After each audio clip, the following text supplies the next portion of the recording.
Good evening, everybody. As a woman growing up from a third world country, I had to make so many decisions in my life.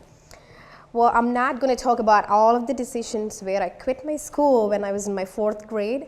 I tried to start my own school and teach homeless kids how to learn alphabets.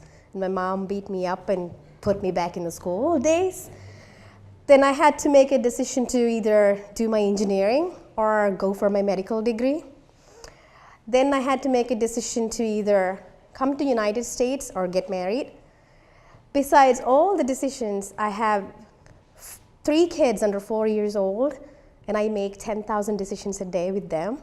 But today I want to specifically talk about 2 decisions that I made in my life that changed my life forever. I worked for about 9 years in data analytics for different companies in pharmaceutical industry around Philadelphia. Met my husband learning French and married him, had 3 kids and took a break from work. During these 3 years when I took a break, I just couldn't stay home and listen to my husband. I had to be stubborn and do something by myself. So like Matt, I started my construction company. I didn't have any background in construction, but I had a good eye for interior design, so I was probably the only 5'2" Indian woman doing construction in Philadelphia.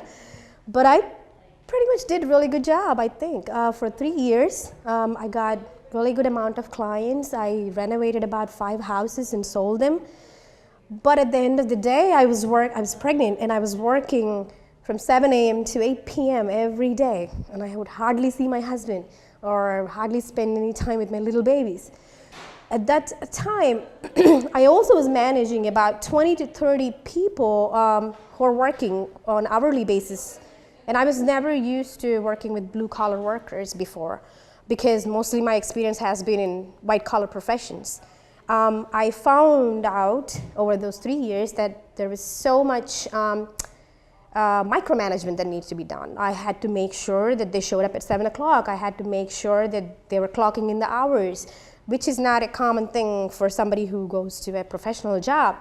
That took a lot of my time from my family and what I was doing. So at that point in time, I made a decision that this is not something that I want to do for the rest of my life. So I quit, and I stayed home for 3 months. I wasn't going to go back to entrepreneurship. I was going to stay home and spend some time with my kids, which did not work out. So I told my husband that I want to go back to work. So I started applying for jobs in analytics in Philadelphia area.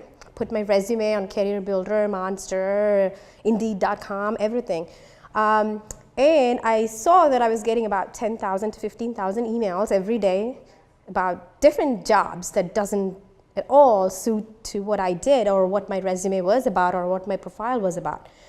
So I thought maybe there should be some way to streamline this process and help women like me who are managing 3 kids and house and relationships get a job easier than just focus on reading 10,000 emails, which nobody has time to do. So at that time, Shark Tank was doing casting calls in Philadelphia. One of my friends sent me an email and said, hey, you always have some ideas, why don't you just go apply for it? So I came up with an idea to match people with right jobs. So imagine it to be a dating site. You go on dating site, you answer 100 questions, and you choose your partner. But if you don't have right job, what is the point of having a partner when you don't have money? So I thought, why don't I use the similar concepts in finding the right job? So I used my data analytics background. I came up with an algorithm that actually takes users' profiles and their resumes and matches them with right job descriptions and work cultures that they want to work for. So I sent that 500-word pitch idea to Shark Tank. They selected me for the casting call. So I went through 2 rounds of casting calls. And the second round was in NAACP conference in Philadelphia. So I went there, and I gave them, I had an opportunity to get on the stage and talk about it. So I did, and I never let go of an opportunity to talk. So I did, and I got really good feedback. So I came back home. I didn't go for another round with Shark Tank. I didn't even have anything to show. So I went back home, and I told my husband that I'm on to something, and I probably would like to work on it. My husband was like, are you sure you want to do another entrepreneurial venture? I was like, yeah, I don't want to work for anybody. So he was like, okay, go ahead, do whatever you want to do. And that's when I started writing code. I found my algorithm, I patented my algorithm, and I'm working on my startup right now. I'm launching my beta next week, and I'm excited. I have a few clients lined up and in collaborating with few universities around here. So I'm excited to see how this new year is going to be and how this decision will lead me to the next level. So that's my story about my decisions. Thank you.